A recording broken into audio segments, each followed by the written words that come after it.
मैं हूं अशोक सोनकरा, उपलेटा गुजरात से। आज मैं फिर से आपके सामने लाया हूं ऑटो सेल्स के डेटा के बारे में। यस दोस्तों, पिछले महीने हमने ऑटो में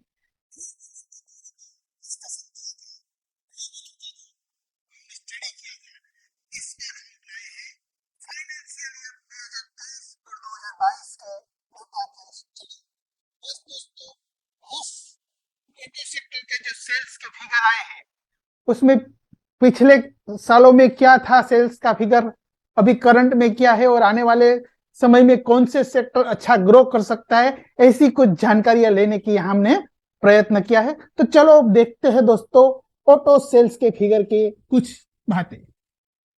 यस दोस्तों, मैं हूं प्रॉफिट फैमिली से 2020 से जुड़ा हूं और पीयूष सर का धन्यवाद करना चाहूंगा कि जिसकी बदौलत मैं ये सब कुछ सीखा हूं और आपके लिए ये कुछ डेटा का स्टडी लाया हूं।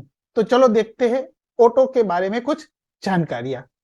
यस, ऑटो इंडस्ट्रीज में कल, आज और कल, पहले क्या था, अभी क्या है और आने वाले समय में क्या है, ये ऑटो सेल्स के डेटा की कुछ बातें आपके लिए। चलो, तो सबसे पहले मैं ऑटो इंडेक्स के बारे में कुछ आपको बताना चाहूंगा दोस्तों, ऑटो सेल्स के फिगर से पहले, क्योंकि ये जो इंडेक्स है, ये जो ऑटो इंडस्ट्रीज का जो हाल है उसका रिफ्लेक्शन हमें ऑटो इंडेक्स से मिलता है। यहां पर हमें दिखाई दिया है कि पिछले 4 वर्षों से 2018 से 22 तक ये बिल्कुल ही एक म्यूटेड फेज में चल रहा था। इसी में 2019-20 में जब कोरोना आया तो एक बड़ी सी गिरावट आई, वो एक अपने लोअर सेगमेंट यानी कि 4000 के लेवल पे आकर के रुका। लेकिन ऑटो जब धीरे धीरे कोरोना के बाद रिकवरी आई सभी सेक्टर में, निफ्टी में, इसी तरह इसी सेक्टर में भी रिकवरी आई धीरे धीरे करके। 2021-22 में, 2022 के अंदर उसने अपने पिछले 2018 वाला जो हाई था उसको एक ब्रेकआउट दिया दोस्तों। तो उसके बाद से 22 से अभी 23 की जो मार्च महीने तक का जो पीरियड था उसमें एक एक म्यूटेड यानी कि कंसोलिडेशन जोन में ये इंडेक्स वर्क कर रहा है।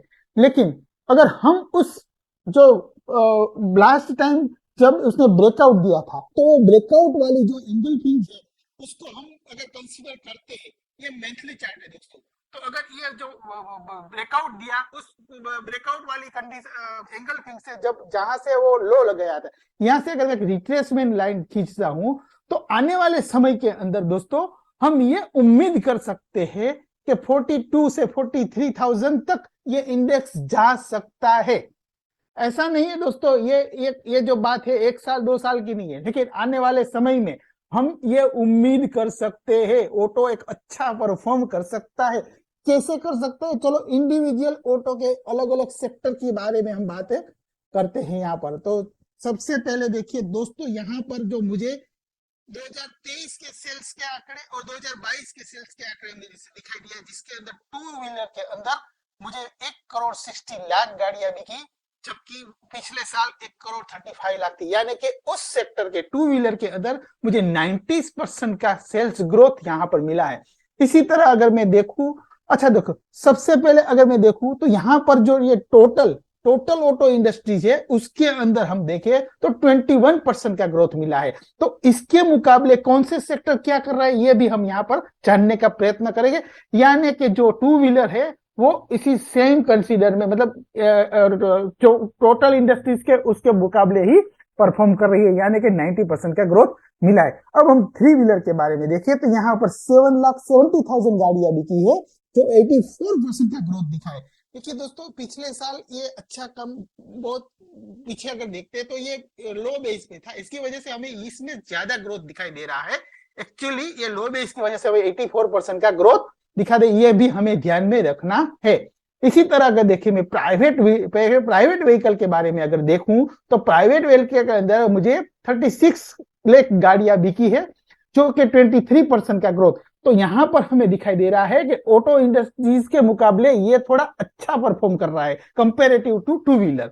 इसी तरह अगर ट्रैक्टर के बारे में देखूं तो यहाँ पर 8 लाख ट्रैक्टर, 8,30,000 ट्रैक्टर बिके, यानी कि 8%। अगर 8% को देख के आप ऐसा मत कहना कि ये 8% अच्छा नहीं है दोस्तों, क्योंकि जब कोविड आया था तो कोविड के टाइम में भी इस सेक्टर में ट्रैक्टर की जो बिक्री थी अच्छी थी, क्योंकि सभी इंडस्ट्रीज बंद थी। लेकिन एग्रीकल्चर ऐसी इंडस्ट्रीज थी जैसे लॉकडाउन का कोई इफेक्ट नहीं आया था, जिसकी वजह से ये ट्रैक्टर की कंपनियों के अंदर सेल्स में इतनी कोई गिरावट नहीं। आगे हम ये भी इसके भी फिगर्स देखेंगे कि किस तरह था ट्रैक्टर का ग्रोथ। तो इसके बाद हम कॉमर्शियल व्हीकल के अंदर जब देखते हैं दोस्तों, तो यहाँ पर मुझे 9,40,000 गाड़ियां बिकी, जो कि पिछले साल के मुकाबले 33%, यानी कि कॉमर्शियल व्हीकल के अगर हम देखिए तो ये थोड़ा आउट परफॉर्म कर रहा है उसने अपने ऑटो इंडस्ट्री के कंपेरिजन में। इसी तरह हम देखें कि एलसीवी के अंदर हम देखें 5% गाड़ियां बिकी, यहाँ पर भी 26% का ग्रोथ मिला है। मीडियम कॉमर्शियल व्हीकल के बारे में देखें तो ये 27% का ग्रोथ हमें यहाँ मिला है। इसी तरह हैवी कॉमर्शियल व्हीकल देखिए तो यहाँ पर 3 लाख तक का सेल्स हुआ है, यानी कि 50% तक का यहाँ पर सेल्स ग्रोथ, तो ये भी एक आउटर परफॉर्म कर रहा है। इसी तरह अगर देखिए दोस्तों, आने वाले समय के अंदर अब ई व्हीकल का भी चलन बढ़ रहा है हमारी इकोनॉमी में, ये धीरे धीरे बढ़ रहा है। यहाँ पर जो हमें फिगर मिला है, जैसे कि ई रिक्शो के अंदर हमें 3,50,000 तक का सेल्स बढ़ा, यानी कि 119%, जो कि पिछले साल के मुकाबले बहुत अच्छा ग्रोथ माना सकता है। इसी तरह अलग अलग सेक्टर के अंदर हम 3 व्हीलर पैसेंजर के अंदर भी देखें तो हमें 3 लाख ऑटो रिक्शो बिकी है, यानी कि 78% का ग्रोथ। तो ओवरऑल अगर देखिए कि ऑटो इंडस्ट्रीज के अंदर 2,22,00,000 गाड़ियां बिकी, जो पिछले साल के मुकाबले 21% की। अब हम देखेंगे इंडिविजुअल टू व्हीलर क्या कर रहा था पिछले साल में, अभी क्या कर रहा है और आने वाले क्या कर सकते हैं। तो अब हम देखें 2019 से 22 तक, यहां पर जो 4 साल का जो फिगर लिया है, ये सिवा यानी कि कैलेंडर ईयर, यानी कि जनवरी के दिसंबर तक के फिगर से, जबकि ये जो हमने लिए है फिगर, ये करंट फाइनेंशियल ईयर का फिगर इसलिए लिया है हमने, क्योंकि दोस्तों आने वाले जो अप्रैल महीने से हमें क्वार्टरली एनुअल रिजल्ट का सीजन चालू हो रहा है, और जो एनुअल रिजल्ट्स होते हैं उसमें जो सेल्स के जो फिगर्स आते हैं, जो प्रॉफिट के और जो सेल्स के जो आंकड़े आते हैं, वो फाइनेंशियल के हिसाब से लिए। तो मैंने यहाँ पर फाइनेंशियल करंट ईयर में जो फाइनेंशियल सेल्स के फिगर का कंपैरिजन कर रहे हैं कि किससे क्या उम्मीद, कौन सी सेक्टर में कौन सी कंपनी से किस तरह की उम्मीद रख सकते हैं। तो चलो अब देखते हैं टू व्हीलर का हाल क्या था। कोविड से पहले 1,82,00,000 गाड़ियां बिकती थी, कोविड आया तो उसमें गिरावट आई, लेकिन 2022 से फिर से उसमें उम्मीदें जगी और उसमें धीरे धीरे सेल्स में बढ़ोतरी होती गई। देखिए, यानी कि 1,54,00,000 करंट ईयर 22 के अंदर सेल्स की बिक्री हुई। इसके बाद हम देखते हैं कि पिछले साल 1,35,00,000, जबकि इस साल जो अपने कोविड लेवल से अभी तक उसने ग्रो नहीं किया है दोस्तों सेल्स के अंदर टू व्हीलर ने, फिर भी 1,60,00,000 गाड़ियां बिकी है 2021-22 के मुकाबले। यहाँ पर जो हमें ग्रोथ मिला है 90% का ग्रोथ मिला है, यानी कि ऑटो सेक्टर अभी भी कोविड के पहले के मुकाबले इतना आउटर परफॉर्म नहीं कर सकता है, नहीं कर रहा है, ये हमें इसे डेटा से पता चल रहा है। अब हम इंडिविजुअल कंपनियों के बारे में अगर देखते हो कि सबसे बड़े टू व्हीलर की राजा कौन है, वो बताएगा, आप कमेंट में बता सकते हैं। यस दोस्तों, टू व्हीलर के राजा है हीरो मोटो। हीरो मोटो का हाल ये है कि देखिए अभी भी जो उसका मार्केट शेयर है 32% का मार्केट शेयर, जो कि पिछले साल इसका मार्केट शेयर 34%, लेकिन दोस्तों यहां पर भी 2% की मार्केट शेयर में गिरावट आई है। अब हम इसके सेल्स के बारे में देखें तो 51 लाख गाड़ियां बिकी है, जो कि पिछले साल के मुकाबले 11% की। दूसरे नंबर पे आता है होंडा मोटर। यस दोस्तों, उसका भी 24% मार्केट शेयर है अभी, और वो उसकी जो गाड़ियां बिकी है 39 लाख गाड़ियां बिकी है, जो पिछले साल के मुकाबले 31% की गाड़ियां बिकी है। तीसरे नंबर पे टीवीएस मोटर, जो कि उसका 16% का मार्केट शेयर है अभी ऑटो इंडस्ट्री टू व्हीलर के अंदर, जबकि 25 लाख गाड़ियां वहां पर भी बिकी है, यानी कि उसका जो ईयर टू ईयर अगर हम ग्रोथ देखें पिछले साल के मुकाबले तो 24% का ग्रोथ मिला है। अब देखिए टू व्हीलर की और एक कंपनी बजाज ऑटो, जो सबसे पुरानी कंपनी है, तो उसका हीरो मोटो होंडा के मुकाबले इतना परफॉर्म नहीं कर रही है। इसका मार्केट शेयर अभी 11% है, और इसमें सिर्फ 17 लाख की गाड़ी बिकी है, जो कि पिछले साल के मुकाबले सिर्फ 3% का ग्रोथ हुआ है। यानी कि टू व्हीलर के अंदर इस साल बजाज ऑटो अच्छा परफॉर्म नहीं कर रही। और अगर हम देखें यहाँ पर हीरो मोटो टू व्हीलर की राजा कंपनी होते हुए भी उसके मार्केट शेयर में सिर्फ 2% की गिरावट आई, लेकिन उसका मार्केट शेयर होंडा और टीवीएस ने थोड़ा थोड़ा इजाफा हुआ। इसी तरह अगर हम देखें अलग अलग जो कंपनियां हैं, यहाँ पर भी हमें 47%, 21% का ग्रोथ मिला है। इसके नीचे अगर हम देखें तो दोस्तों अभी टू व्हीलर में धीरे धीरे इलेक्ट्रिक व्हीकल में मॉडिफिकेशन हो रहा है। तो यहाँ हमें ओला की गाड़ियां देखिए, 1.5 लाख गाड़ियां इस साल बिकी है। यहाँ अगर हम ग्रोथ के मामले में देखिए तो 900% का ग्रोथ, ये देखो पिछले साल से ये भी शुरू हुआ है, इसलिए हमें ये ग्रोथ को हम इतना कंसीडर नहीं कर सकते। लेकिन ये हम फिगर से हमें ये पता चलता है कि उसकी इलेक्ट्रिक व्हीकल की गाड़ियां भी बिक रही है। देखिए अलग अलग, ये होंडा इलेक्ट्रिक उसने भी 90,000 गाड़ियां बिकी, एमआर व्हीकल इसने 80,000। तो ये अलग अलग जो कंपनियां, चेतक है उसने भी 4,000 गाड़ियां, बजाज ऑटो की जो ये पेरेंट कंपनी है, पेरेंट प्रोडक्ट है, जो नई इलेक्ट्रिक प्रोडक्ट बनाई है, उसने भी अभी 4,000 गाड़ियां बिकी है। तो अगर हम टोटल अगर देखें तो 1,60,00,000 गाड़ियां टू व्हीलर की बिकी है, जो कि 90% का ग्रोथ यहाँ आया है। अब हम देखते हैं थ्री व्हीलर। थ्री व्हीलर का हाल क्या है? थ्री व्हीलर देखिए, कोविड से पहले 7 लाख गाड़ियां बिकी थी, कोविड के बाद इसमें गिरावट आई और इसके बाद करंट ईयर 22 के अंदर फिर से वो 6,40,000 तक उसका सेल्स बढ़ा। लेकिन दोस्तों देखिए ये इतना अभी पिछले साल बहुत म्यूटेड था, इसी वजह से अभी ये current year financial year S22 में अंदर 7,70,000 गाड़ियां बिकी। पिछले साल ये सिर्फ 4 लाख की गाड़ियां बिकी थी। तो ये कंपेरेटिवली देखी तो इसके ये पिछले साल इतना ग्रोथ नहीं होने की वजह से हमें इस साल 84% का ग्रोथ दिखाई दे रहा है। पिछला जो साल है ये म्यूटेड था, तो लो बेस की वजह से हमें इतना ग्रोथ, एक्चुअली ये हर साल ऐसा ग्रोथ हम ऐसा उम्मीद नहीं कर सकते थ्री व्हीलर के अंदर, लेकिन पिछले साल के लो बेस की वजह से हमें इसमें ये 84% का जो ग्रोथ दिखाई दे रहा है, इसको भी हमें ध्यान में रखना चाहिए। अब हम इंडिविजुअल कंपनी के बारे में देखिए, थ्री व्हीलर में किसने कितना परफॉर्मेंस किया। तो बजाज ऑटो थ्री व्हीलर की राजा कंपनी है, वर्ल्ड की बेस्ट नंबर 2 थ्री व्हीलर की अंदर कंपनी है। तो यहाँ पर हमें दिखाई दे रहा है कि उसका मार्केट शेयर है अभी 33% का मार्केट शेयर है, जो कि 2,53,000 गाड़ियां इस समय उसने बिकी। उसने 71% का ग्रोथ इस साल दिया है थ्री व्हीलर के अंदर। इसी तरह हम देखिए कि पिजियोन ने भी 8% का मार्केट शेयर है, जिसका भी 65,000 गाड़ियां बिकी और 35% का उसका ग्रोथ दिखा। इसी तरह महिंद्रा एंड महिंद्रा का, जिसका सिर्फ मार्केट शेयर 4% है, लेकिन उसने भी अपने सेल्स को कंपेरेटिव करते यहाँ पर 99% का ग्रोथ मिला है। तो इसी तरह थ्री व्हीलर की राजा कंपनी है, तो यहाँ पर बजाज ऑटो टू व्हीलर में परफॉर्म नहीं कर रही है, लेकिन थ्री व्हीलर के अंदर परफॉर्म कर रही है।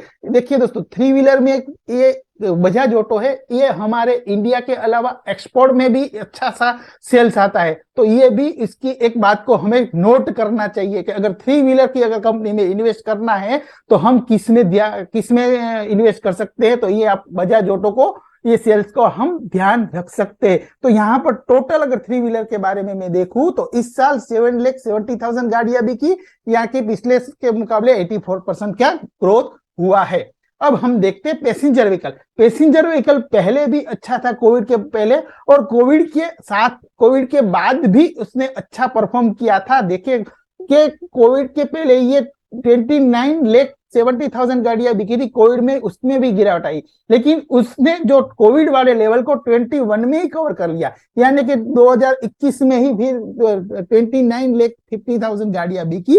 और करंट ईयर 22 में, कैलेंडर ईयर 22 में उसने 34,000, यानी कि पिछले कोविड वाले जो सेल्स थे उससे भी आगे निकल गई सेल्स के मामले में पैसेंजर व्हीकल। तो यानी कि ये जो सेक्टर है ऑटो के अंदर अच्छा परफॉर्म कर रहा है। अब हम देखते फाइनेंशियल ईयर इस पर, इस साल उसने 36 लाख गाड़ियां बिकी है, जो पिछले साल 29 लाख, यानी कि पिछले साल के मुकाबले अगर मैं देखूं तो 23% का ग्रोथ यहाँ आया है। तो अगर देखिए हमने अभी क्या क्या सेक्टर देखा, टू व्हीलर देखा, थ्री व्हीलर देखा, अब ये पैसेंजर, तो ये जो 3 सेक्टर देखे उसमें हमें अच्छा परफॉर्म करने वाला सेक्टर अभी पैसेंजर व्हीकल दिखा है। तो हमें अब ये देखेंगे पैसेंजर व्हीकल के अंदर कौन सी कंपनी अच्छा कर रही है। तो देखिए पैसेंजर व्हीकल की सबसे बड़ी कंपनी है मारुति। यस, उसका मार्केट शेयर है 7.9% का मार्केट शेयर है, जो पिछले साल के मुकाबले सिर्फ 2% गिरा है। लेकिन कंपेरेटिवली दूसरे जो सेगमेंट है उससे सबसे ज्यादा मार्केट शेयर मारुति के पास ही है,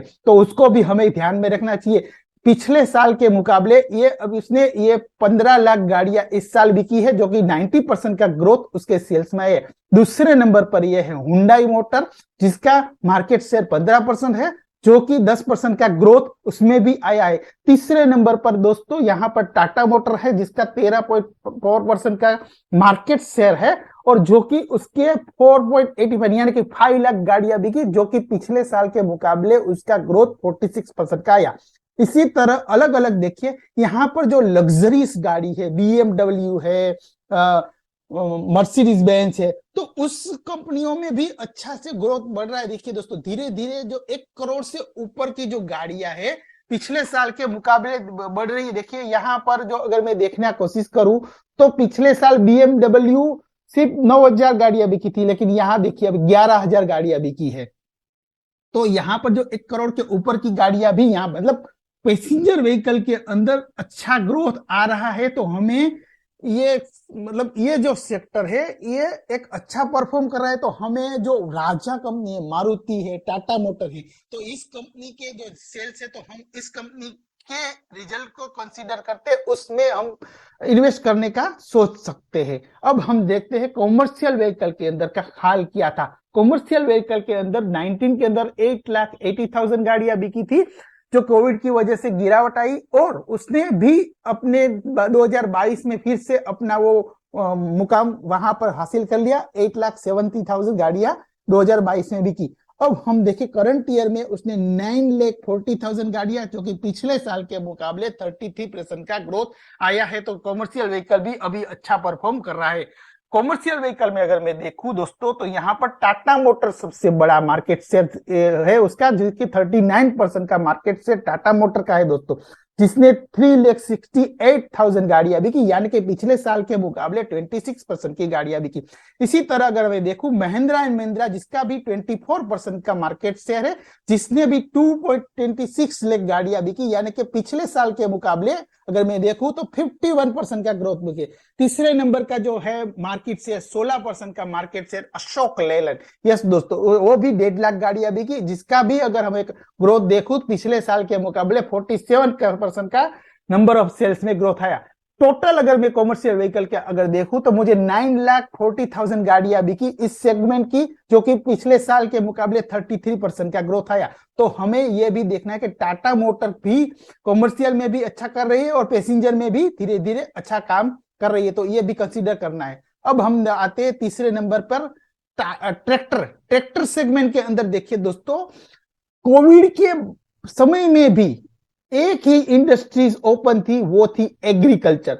सभी इंडस्ट्रीज में लॉकडाउन आया था, लेकिन एग्रीकल्चर में लॉकडाउन नहीं आया था, जिसकी वजह से ट्रैक्टर की बिक्री में कोविड का भी कोई इतना इंपैक्ट नहीं हुआ था। ये हम इसके फिगर से पता चलते। मैं अपना खुद का कोई नजरिया नहीं बोल रहा हूं, लेकिन ये फिगर बता रहा है कि कोविड के पहले 6,45,000 ट्रैक्टर की बिक्री हुई थी।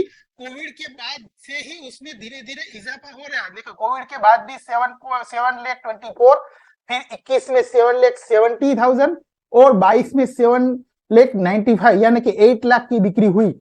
अभी यहां पर भी अगर मैं देखूं तो इस साल 8,30,000 की बिक्री हुई, जो कि पिछले साल के मुकाबले 8%। यहाँ 8% का मतलब ये नहीं करना है कि ये कंपेरेटिवली दूसरे सेगमेंट के हिसाब से अच्छा नहीं कर रहा है, लेकिन 8% अच्छा ही लगे, क्योंकि वो म्यूटेट था ही नहीं दोस्तों। तो ये भी हमें ध्यान रखना चाहिए कि कौन सा म्यूटेट था कौन सा नहीं था। तो इसके मुकाबले हमें ये सेक्टर अच्छा परफॉर्म कर रहा है। अब हम देखें कि ट्रैक्टर के सेल्स में कौन सा राजा है। ट्रैक्टर में महिंद्रा एंड महिंद्रा ने स्वराज, दोनों एक ही कंपनी है, उसने ले लिया है। तो यहां पर देखिए कि 21% का मार्केट शेयर महिंद्रा ट्रैक्टर के अंदर है, और स्वराज भी 15 से 16%। यार दोनों को मिला जाए तो 36% मार्केट शेयर अकेली महिंद्रा के पास है, जहां पर उसने 1,77,000 ट्रैक्टर की बिक्री हुई, पिछले साल के मुकाबले 21% का ग्रोथ हुआ। इसी तरह स्वराज में भी 1,29,00,000 का, जो कि 23% का। इसी तरह देखिए कुबुटो ने भी 26% का ग्रोथ किया है यहाँ पर। तो ये सब चीज को देखते हुए हम ये कंसीडर कर सकते हैं कि ट्रैक्टर इंडस्ट्री अच्छा परफॉर्म कर रही है एग्रीकल्चर के अच्छे रिजल्ट की वजह से। तो ये दोस्तों हमारा एक प्रयास के भाई कल किया था आज, तो आने वाले समय में क्या करना है। तो अभी ये पूरे डेटा को स्टडी करने के बाद मैं इस नतीजे पर आया है कि अभी कंपेरेटिवली टू व्हीलर में इतना ग्रोथ नहीं दिख रहा है। जिसका के प्राइवेट व्हीकल, कॉमर्शियल व्हीकल और ट्रैक्टर, ये 3 सेगमेंट ऐसे है कि जिसमें अभी कंपेरेटिवली अच्छा परफॉर्म कर रहा है। तो अगर हमें इंडिविजुअल कंपनी में कहा जाना है तो हमारे इस प्रेजेंटेशन के बाद ही कौन सा सेक्टर में कौन सी कंपनी की क्वालिटी की है, ये हमारे ही अमोल जी भाई दूसरे इसके बाद ही एक अलग से प्रेजेंटेशन देंगे कि ऑटो सेक्टर में किस क्वालिटी की कंपनी में आपको इन्वेस्ट करना है। तो बिल्कुल आप जुड़े रहिए, इस वीडियो को पूरे एंड तक देखिए और कमेंट का और आपके जो कोई भी सजेशन है मैं इसका बेसब्री से इंतजार करता हूं। थैंक यू दोस्तों, फिर मिलेंगे अगले महीने इसी तरह इसी सेल के डेटा के साथ। Thank you.